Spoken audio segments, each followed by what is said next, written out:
ಎಲ್ರಿಗೂ, ನಾನು ಮನಸ್ವಿನಿ. ಹಿಂದಿನ ವಿಡಿಯೋದಲ್ಲಿ ನಾನು ನಿಮಗೆ ಎಲಿಮೆಂಟ್ರಿ ಮೇಟ್ಸ್ ಆದಂತಹ 1 ರುಕ್, ಡಬಲ್ ರುಕ್ ಮತ್ತು ಕ್ವೀನ್ ಮೇಟ್ನ ಹೇಳ್ಕೊಡೋವಂಥ ಪ್ರಯತ್ನವನ್ನು ಮಾಡಿದ್ದೆ. ಇವತ್ತಿನ ಈ ವಿಡಿಯೋದಲ್ಲಿ ನಾನು ನಿಮಗೆ ಮೈನರ್ ಪೀಸಸ್ಗಳಿದ್ದಾಗ, ಅಂದರೆ double bishop, bishop and night ಇದ್ದಾಗ ಹೇಗೆ ಮೇಟ್ ಮಾಡೋದು ಅಂತ ಹೇಳ್ಕೊಡೋವಂಥ ಪ್ರಯತ್ನವನ್ನು ಮಾಡ್ತಿದ್ದೀನಿ. ಮೊದಲನೇದಾಗಿ ನಮ್ಮ ಹತ್ರ ಡಬಲ್ ಬಿಷಪ್ ಇದ್ದರೆ ಹೇಗೆ ಮೇಟ್ ಮಾಡೋದು ಅಂತ ನೋಡೋಣ. ನೋಡಿ, ನಿಮಗೆಲ್ಲ ಪೊಸಿಷನ್ ಕಾಣಿಸ್ತಾ ಇದೆ ಅಲ್ವಾ? ಈಗ ನಮ್ಮ ಹತ್ರ ಡಬಲ್ ಬಿಷಪ್ ಇದೆ. ಇದರಿಂದ ನಾವು ಒಪೋನೆಂಟ್ನ ಮೇಟ್ ಮಾಡಬೇಕು. ಹೇಗೆ ಮೇಟ್ ಮಾಡೋದು ಅನ್ನೋದಕ್ಕೆ ಒಂದಿಷ್ಟು ಪ್ಲ್ಯಾನ್ಗಳಿದೆ. ಮೊದಲನೇದು, ರಿಸ್ಟ್ರಿಕ್ಟ್ ಮಾಡ್ತಾ ಹೋಗಬೇಕು. ಅಂದರೆ ಒಪೋನೆಂಟ್ ಕಿಂಗಿಗೆ ಕಡಿಮೆ ಜಾಗವನ್ನು ಕೊಡ್ತಾ ಹೋಗಬೇಕು. ನಂತರ ಎರಡನೇ ಪ್ಲ್ಯಾನ್ ಏನಪ್ಪ ಅಂದರೆ, ಕಿಂಗನ್ನು ಕಾರ್ನರ್ ಪೊಸಿಷನಿಗೆ ಕರ್ಕೊಂಡು ಹೋಗಬೇಕು. ಕಾಣಿಸ್ತಿದೆ ಅಲ್ವಾ? 4 ಕಾರ್ನರಲ್ಲಿ ಯಾವುದಾದ್ರೂ ಒಂದು ಕಾರ್ನರಿಗೆ ಒಪೋನೆಂಟ್ ಕಿಂಗ್ನ ಕರ್ಕೊಂಡು ಹೋಗಿ ಮೇಟ್ ಮಾಡಬೇಕು. ಇದು ಎರಡನೇ ಪ್ಲ್ಯಾನ್. ಹಾಗೆ ಮೂರನೇ ಪ್ಲ್ಯಾನ್ ಏನಂದರೆ, ನಮ್ಮ ಹತ್ರ ಪೀಸಸ್ ಇದೆ ಅಂತ ನಾವು ಅನ್ನೆಸೆಸರಿ ಚೆಕ್ನ ಕೊಡಬಾರ್ದು. ಯಾಕಂದರೆ ನಿಮಗೆಲ್ಲ ಗೊತ್ತೇ ಇದೆ, ಅಪೋನೆಂಟ್ ಹತ್ರ ಯಾವುದೇ ಪೀಸಸ್ ಇಲ್ಲ. ಹೀಗಾಗಿ ನಾವು 53 ಮೇಟ್ ಮಾಡಬೇಕು. ಇಲ್ಲ ಅಂದರೆ ಅದನ್ನು ಡ್ರಾ ಅಂತ ಕನ್ಸಿಡರ್ ಮಾಡ್ತಾರೆ. ಇದು ಮೂರನೇ ಪ್ಲ್ಯಾನ್. ಈಗ ಇದಿಷ್ಟು ಪ್ಲ್ಯಾನ್ನ ನಾವು ನೆನಪಲ್ಲಿಟ್ಕೊಂಡು ಹೇಗೆ ಡಬಲ್ ಬಿಷಪ್ಪಿಂದ ಮೇಟ್ ಮಾಡೋದು ಅಂತ ನೋಡ್ತಾ ಹೋಗೋಣ. ಮೊದಲನೇದು ಬಿಷಪ್ T3. ನಾವೇನು ಮಾಡಬೇಕು? ರಿಸ್ಟ್ರಿಕ್ಟ್ ಮಾಡ್ತಾ ಹೋಗಬೇಕು. ಇದೇ ಮೊದಲನೇ ಪ್ಲ್ಯಾನ್. King D4. ಈಗ ಕಿಂಗ್ E2.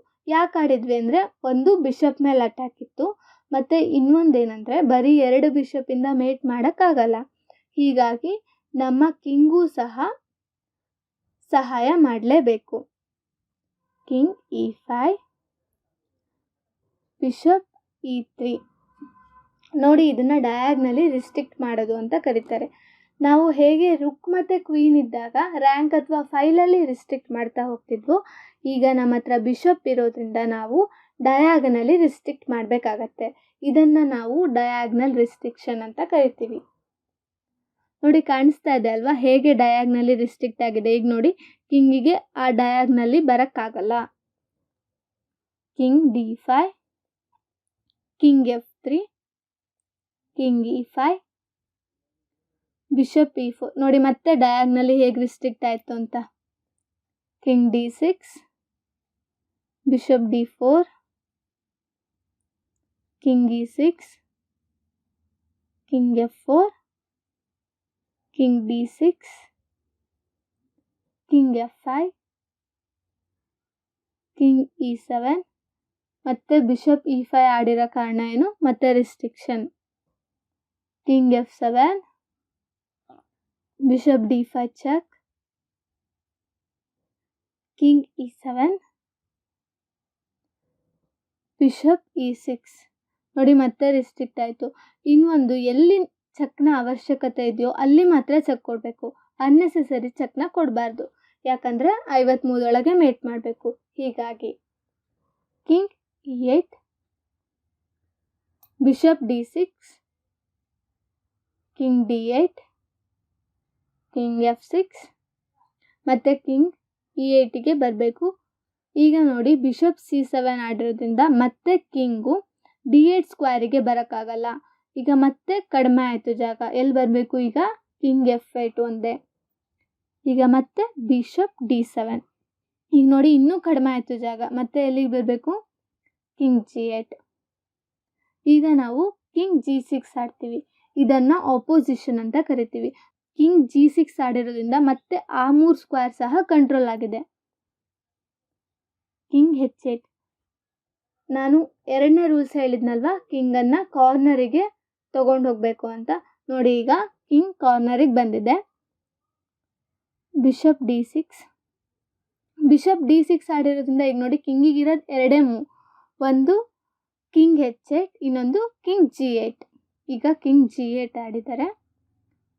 ಈಗ ಬಿಷಪ್ E6 ಚೆಕ್. ಈಗ ಪೂರ್ತಿ ರಿಸ್ಟ್ರಿಕ್ಷನ್ ಆಗಿದೆ. ಒಂದೇ ಸ್ಕ್ವೇರ್ ಇರೋದು ಯಾವುದು? King H8, bishop E5 check, checkmate. ಈಗ ನೋಡಿ, ಈ ಥರ ನಾವು ಡಬಲ್ ಬಿಷಪ್ ಇದ್ದಾಗ ಆಪೋನೆಂಟ್ ಕಿಂಗ್ನ ಡಯಾಗನಲಿ ರಿಸ್ಟ್ರಿಕ್ಟ್ ಮಾಡ್ತಾ ಆಪೋನೆಂಟ್ ಕಿಂಗ್ನ ಕಾರ್ನರ್ ಪೊಸಿಷನಿಗೆ ತಗೊಂಡೋಗಿ ಮೇಟ್ ಮಾಡಬೇಕು. ಗೊತ್ತಾಯ್ತಲ್ಲ ಹೇಗೆ ಮೇಟ್ ಮಾಡೋದು ಅಂತ. ಈಗ ಒಂದಿಷ್ಟು ಮೇಟಿಂಗ್ ಪ್ಯಾಟ್ರನನ್ನು ತೋರಿಸ್ತೀನಿ.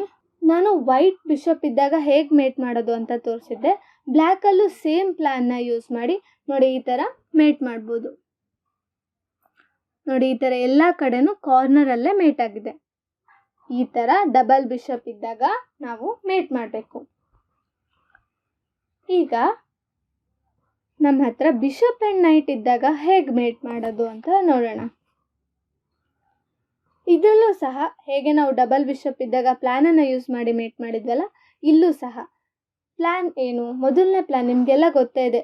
ಯಾವುದೇ ಪೀಸಸ್ ಇದ್ದರೂ ಅಂದರೆ ಎಲಿಮೆಂಟ್ರಿ ಮೇಟ್ಸಲ್ಲಿ ರುಕ್, ಕ್ವೀನ್, ಬಿಷಪ್ ಯಾವುದಿದ್ರೂ ನಾವೇನು ಮಾಡ್ತಿದ್ವಿ, ಒಪೋನೆಂಟ್ ಕಿಂಗ್ನ ರಿಸ್ಟ್ರಿಕ್ಟ್ ಮಾಡ್ತಾ ಹೋಗ್ತಿದ್ವಿ ಅಲ್ವಾ. ಇಲ್ಲೂ ಸಹ ಸೇಮ್, ನಾವು ಒಪೋನೆಂಟ್ ಕಿಂಗ್ನ ರಿಸ್ಟ್ರಿಕ್ಟ್ ಮಾಡ್ತಾ ಕಡಿಮೆ ಜಾಗವನ್ನು ಕೊಡ್ತಾ ಮೇಟ್ ಮಾಡಬೇಕು. ಇದು ಮೊದಲನೇ ಪ್ಲ್ಯಾನ್. ಹಾಗೆ ಎರಡನೇ ಪ್ಲ್ಯಾನ್ ಏನಂದರೆ ಆಪೋನೆಂಟ್ನ ಕಾರ್ನರ್ ಪೊಸಿಷನಿಗೆ ತೊಗೊಂಡು ಹೋಗಬೇಕು.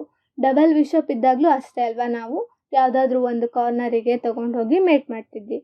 ಹಾಗೆ ಇಲ್ಲೂ ಸಹ ಕಿಂಗನ್ನು ಕಾರ್ನರಿಗೆ ತೊಗೊಂಡೋಗ್ಬೇಕು. ಆದರೆ ಇಲ್ಲಿ ಯಾವ ಕಾರ್ನರ್ ಅನ್ನೋದು ತುಂಬ ಇಂಪಾರ್ಟೆಂಟ್ ಆಗುತ್ತೆ. ಯಾಕಂದರೆ ನಮ್ಮ ಹತ್ರ ಇರೋದು ವೈಟ್ ಬಿಷಪ್ ಅಲ್ವಾ, ಕಾಣಿಸ್ತಿದೆ ಅಲ್ವಾ, ನಮ್ಮ ಹತ್ರ ಈಗ ವೈಟ್ ಬಿಷಪ್ ಇದೆ. ಹೀಗಾಗಿ ನಾವು ಮಸ್ಟ್ ಆ್ಯಂಡ್ ಶುಡ್ ಆಪೋನೆಂಟ್ ಕಿಂಗ್ನ ವೈಟ್ ಸ್ಕ್ವೇರ್ಗೆ ಕರ್ಕೊಂಡು ಹೋಗಬೇಕು. ಯಾಕಂದರೆ ಆವಾಗ ಮಾತ್ರ ನಾವು ಬಿಷಪ್ಪಿಂದ ಚೆಕ್ ಕೊಟ್ಟು ಮೇಟ್ ಮಾಡ್ಬೋದು. ಏನಾದರೂ ಬ್ಲ್ಯಾಕ್ ಸ್ಕ್ವೇರಿಗೆ ಹೋದರೆ ಮೇಟ್ ಮಾಡೋದು ಕಷ್ಟ. ಹೀಗಾಗಿ ನಾವೇನು ಮಾಡಬೇಕು, ಆಪೋನೆಂಟ್ ಕಿಂಗನ್ನು ಆದಷ್ಟು ವೈಟ್ ಕಾರ್ನರ್ ಕಡೆ ಕರ್ಕೊಂಡು ಹೋಗಬೇಕು. ಇದು ಎರಡನೇ ಪ್ಲ್ಯಾನ್. ಹಾಗೆ ಮೂರನೇದು ನಿಮಗೆಲ್ಲ ಗೊತ್ತೇ ಇದೆ, 53 ಮೇಟ್ ಮಾಡಬೇಕು.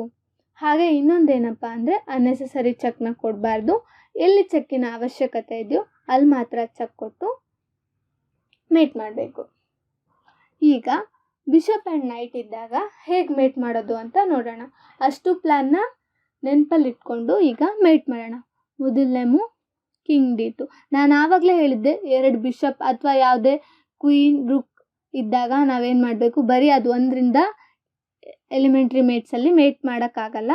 ಹೀಗಾಗಿ ಕಿಂಗೂ ಸಹ ಬೇಕಾಗತ್ತೆ. ನೋಡಿ, king D2, king D4, knight F3 check, king E4. ಈಗ ನೋಡಿ ನೈಟ್ ಮೇಲೆ ಅಟ್ಯಾಕ್ ಆಗಿದೆ. ಈಗ ನಾವು ಕಿಂಗ್ E2 ಆಡಿ ಅದನ್ನು ಸಪೋರ್ಟ್ ಮಾಡಿದ್ವಿ. King F4, night D2, king E5, king E3. ನೋಡಿ ಇದನ್ನು ಆಪೋಸಿಷನ್ ಅಂತ ಕರಿತೀವಿ. ಕಿಂಗ್ E3 ಆಡಿರೋದ್ರಿಂದ ಆ 3 ಸ್ಕ್ವೇರ್ಗಳು ಕಂಟ್ರೋಲ್ ಆಗಿದೆ. King D5, bishop C4 check, king E5, knight F3 check, king F5, knight D4 check, king E5, bishop A2. ಇದನ್ನು ನಾವು ವೇಟಿಂಗ್ ಮೂವ್ ಅಂತ ಕರಿತೀವಿ.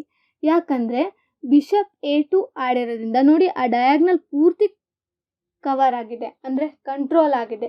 ಅದೇ ನಾವು ಬಿಷಪ್ನ ಬೇರೆ ಕಡೆ ಡಿಸ್ಪ್ಲೇಸ್ ಮಾಡಿದಿದ್ರೆ ಆ ಡಯಾಗ್ನಲಿಂದ ಕಿಂಗು ಈ ಕಡೆ ಬಂದುಬಿಡ್ತಿತ್ತು. ಹೀಗಾಗಿ ಬಿಷಪ್ A2ನ ನಾವು ವೇಟಿಂಗ್ ಮೂವ್ ಅಂತ ಕರಿತೀವಿ.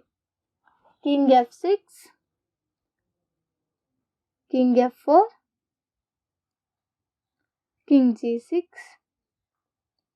Bishop B1 check, king F7, bishop C2. ಇದೆ ನಾನು ಆವಾಗಲೇ ಹೇಳ್ದೆ ಅಲ್ವಾ, ಇದು ಸಹ waiting move.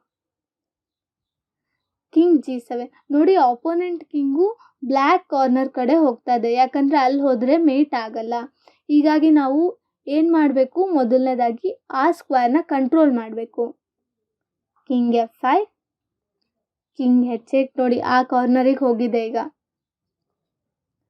King G6, king G8, bishop B3 check. ನೋಡಿ ಮತ್ತೆ ಕಿಂಗ್ H8 ಅದೇ ಸ್ಕ್ವೇರಿಗೆ ಹೋದರು. ಈಗ ನಾವು ಫಸ್ಟು ಆ ಸ್ಕ್ವೇರ್ನ ಕಂಟ್ರೋಲ್ ಮಾಡಬೇಕು. ಹಾಗೆ ಇನ್ನೊಂದೇನಪ್ಪ ಅಂತ ಅಂದರೆ, ಈಗೇನಾದರೂ ನಾವು ನೈಟ್ನ ಬೇರೆ ಎಲ್ಲಾದರೂ ಡಿಸ್ಪ್ಲೇಸ್ ಮಾಡಿಬಿಟ್ರೆ ಈಗ ಸ್ಟೇಲ್ಮೇಟ್ ಆಗೋವಂಥ ಚಾನ್ಸಸ್ ಇರುತ್ತೆ. ಈಗ ನೋಡಿ ನೈಟ್ E6 ಆಡಿದೆ, ಅದನ್ನು ಬಿಟ್ಟು ಬೇರೆ ಎಲ್ಲಾದರೂ ಆಡಿದ್ವಿ ಅಂತಂದರೆ ಇಲ್ಲಿ ಅಥವಾ ಇಲ್ಲಿ ಆಡಿದರೆ ಇಲ್ಲಿ ಸ್ಟೇಲ್ಮೇಟ್ ಆಗೋ ಚಾನ್ಸಸ್ ಇರುತ್ತೆ. ನಿಮಗೆಲ್ಲ ಗೊತ್ತೇ ಇದೆ ಅಲ್ವಾ ಸ್ಟೇಲ್ಮೇಟ್ ಅಂದರೆ ಏನು? ಚೆಕ್ ಹೊಡೆದ್ರೆ ರಾಜನನ್ನು ಕಟ್ ಹಾಕೋದು. ಗೊತ್ತಿಲ್ಲ ಅಂದರೆ ಒಮ್ಮೆ ನಮ್ಮ ಚಾನಲ್ನ ಹಳೆ ವೀಡಿಯೋಸ್ನ ನೋಡಿ, ನಂತರ ಈ ವಿಡಿಯೋನ ನೋಡಿ, ನಿಮಗೆ ಸ್ಟೇಲ್ಮೇಟ್ ಬಗ್ಗೆ ಗೊತ್ತಾಗತ್ತೆ. ಈಗ ನೋಡಿ ನಾನು ಮಾರ್ಕ್ ಮಾಡಿ ತೋರಿಸಿದ್ದೀನಲ್ವ, ಆ 2 ಸ್ಕ್ವೇರಿಗೆ ಏನಾದರೂ ಅಥವಾ ಬೇರೆ ಯಾವ್ದಾದ್ರು ಸ್ಕ್ವೇರಿಗೆ ನೈಟನ್ನು ಪ್ಲೇಸ್ ಮಾಡಿದರೆ ಇಲ್ಲಿ ಸ್ಟೇಲ್ಮೇಟ್ ಆಗೋ ಚಾನ್ಸಸ್ ಇರುತ್ತೆ. ಹೀಗಾಗಿ ನಾವೇನು ಆಡಬೇಕು? ನೈಟ್ E6 ಆಡಲೇಬೇಕು. King G8, knight G5 check. ಯಾಕೆ ನಾವು ನೈಟ್ ಈ ಕಡೆ ಬರ್ತಾ ಇದ್ದೀವಿ ಅಂದರೆ ನಾನು ಆಗಲೇ ಹೇಳ್ದೆ ಅಲ್ವಾ, H8 ಸ್ಕ್ವೇರು ಅದನ್ನು ಫಸ್ಟ್ ನಾವು ಕಂಟ್ರೋಲ್ ಮಾಡಬೇಕು. ಈಗ ನೋಡಿ ಕಿಂಗ್ H8ಗೆ ಹೋಯ್ತು, ನೈಟ್ F7 ಚೆಕ್. ಯಾಕೆ ನೈಟ್ F7 ಚೆಕ್ ಕೊಟ್ವಿ? ಈಗ H8 ಸ್ಕ್ವೇರು ಕಂಟ್ರೋಲ್ ಆಯಿತು. ಈಗ ಕಿಂಗ್ ಎಲ್ಲಿ ಬರಬೇಕು? G8ಗೆ ಬರಬೇಕು. King F6, king H7, bishop C2. ಈಗ ನೋಡಿ ಮತ್ತೆ ಅದಿಷ್ಟು ಸ್ಕ್ವೇರು ಕಂಟ್ರೋಲ್ ಆಯಿತು. ಈಗ ಎಲ್ಲಿ ಬರಬೇಕು? King G8, bishop F7. ಆಗಲೇ ಹೇಳಿದೆ ಅಲ್ವಾ ವೇಟಿಂಗ್ ಮೂವ್ ಅಂತ. ಈಗ ನೋಡಿ ಬಿಷಪ್ F7 ಆಗಿರೋದ್ರಿಂದ ಮತ್ತೆ ಅದಿಷ್ಟು ಸ್ಕ್ವೇರು ಕಂಟ್ರೋಲ್ ಆಯಿತು. ಕಿಂಗ್ ಯಾವ ಕಡೆ ಬಂತು? King F8. ಈಗ ಬ್ಲ್ಯಾಕ್ ಕಾರ್ನರಿಂದ ದೂರ ಆಯಿತು. Bishop H7, king E8, night E5, king F7, king F8, night D7, king E8. ಈಗ ಕಿಂಗ್ E6 ಯಾಕೆ ಆಡಿದ್ವಿ? ನೈಟಿಗೆ ಸಪೋರ್ಟ್ ಮಾಡಿದ್ವಿ. ಕಿಂಗ್ D8, ಕಿಂಗ್ D6 ಮತ್ತು ಕಿಂಗ್ E8ಗೆ ಬಂತು. ಈಗ ಬಿಷಪ್ G6 ಚೆಕ್ ಕೊಟ್ವಿ, ಮತ್ತೆ ಆ ಸ್ಕ್ವೇರಿಗೆ ಬರೋಕ್ಕಾಗಲ್ಲ, ಕಿಂಗ್ D8ಗೆ ಹೋಗಲೇಬೇಕು. Bishop H5. ಆವಾಗಲೇ ಹೇಳ್ದೆ ಅಲ್ವಾ ಇದು ಸಹ ವೇಟಿಂಗ್ ಮೂವ್. ಆ ಡಯಾಗ್ನಲ್ ಪೂರ್ತಿ ಕಂಟ್ರೋಲ್ ಆಗಿದೆ. ಕಿಂಗ್ C8, ನೈಟ್ C5,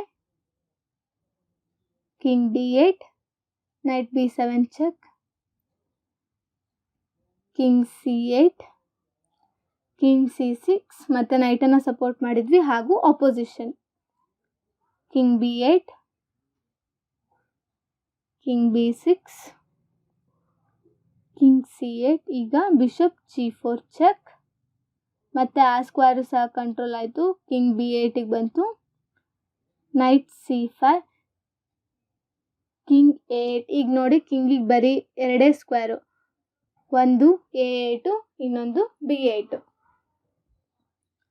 ಈಗ ಬಿಷಪ್ H3. ಇದು ಸಹ ವೇಟಿಂಗ್ ಮೂವ್. ಯಾಕಂದರೆ ಈಗ ನೋಡಿ ಕಿಂಗ್ ಎಲ್ಲಿ ಬರಬೇಕು? ಕಿಂಗ್ B8ಗೆ ಬರಲೇಬೇಕು. ಆವಾಗ ನಾವು ನೈಟ್ A6 ಚೆಕ್. ಈಗ ಕಿಂಗ್ C8ಗೆ ಬರೋಕ್ಕಾಗಲ್ಲ, ಯಾಕಂದರೆ ಆ ಡಯಾಗ್ನಲ್ಲು ಬಿಷಪ್ ಕಂಟ್ರೋಲ್ ಮಾಡ್ತಾ ಇದೆ. ಈಗ ಕಿಂಗಿಗಿರೋದು ಒಂದೇ move, king A8, bishop G2 checkmate. ನೋಡಿ ಈ ಥರ ನಾವು 37 ಮೂವಲ್ಲಿ ಕರೆಕ್ಟಾಗಿ ಆಡಿದರೆ ಬಿಷಪ್ ಮತ್ತು ನೈಟ್ ಇದ್ದಾಗ ಮೇಟ್ ಮಾಡ್ಬೋದು. ಏನಾದರೂ ಒಂದು ಮೂವ್ ವ್ಯತ್ಯಾಸ ಆದರೂ ಸಹ ಮತ್ತೆ 37 ಇನ್ನೂ ಜಾಸ್ತಿ ಮೂವ್ ಆಗಿ 50 ಮೂವ್ಗಿಂತ ಒಳಗೆ ಮೇಟ್ ಆಗಲ್ಲ. ಹೀಗಾಗಿ ಇದನ್ನು ನಾವು ತುಂಬ ಅಭ್ಯಾಸ ಮಾಡಿ ನಂತರ ಆಡಬೇಕು. ಗೊತ್ತಾಯ್ತಲ್ಲ ಹೇಗೆ ಬಿಷಪ್ ಆ್ಯಂಡ್ ನೈಟ್ ಇದ್ದಾಗ ಮೇಟ್ ಮಾಡೋದು ಅಂತ. ಈಗ ಒಂದಿಷ್ಟು ಮೇಟಿಂಗ್ ಪ್ಯಾಟ್ರನನ್ನು ತೋರಿಸ್ತೀನಿ ನೋಡಿ. ಈ ಥರ ನಮ್ಮ ಹತ್ರ ಬಿಷಪ್ ಮತ್ತು ನೈಟ್ ಇದ್ದಾಗ ಹೀಗೆ ಮೇಟ್ ಮಾಡ್ತಾ ಹೋಗಬೇಕು. ನೋಡಿ ಎಲ್ಲ ಕಡೆನೂ ಕಾರ್ನರಲ್ಲೇ ಮೇಟ್ ಆಗಿದೆ. ಈ ಥರ ಬಿಷಪ್ ಆ್ಯಂಡ್ ನೈಟ್ ಮತ್ತು ಡಬಲ್ ಬಿಷಪ್ ಇದ್ದಾಗ ಮೇಟ್ ಮಾಡ್ಬೋದು. ಈ ವಿಡಿಯೋ ನಿಮಗೆ ಇಷ್ಟ ಆಗಿದ್ದರೆ ಪ್ಲೀಸ್ ಲೈಕ್ ಮಾಡಿ, ಶೇರ್ ಮಾಡಿ ಮತ್ತು ಸಬ್ಸ್ಕ್ರೈಬ್ ಮಾಡಿ.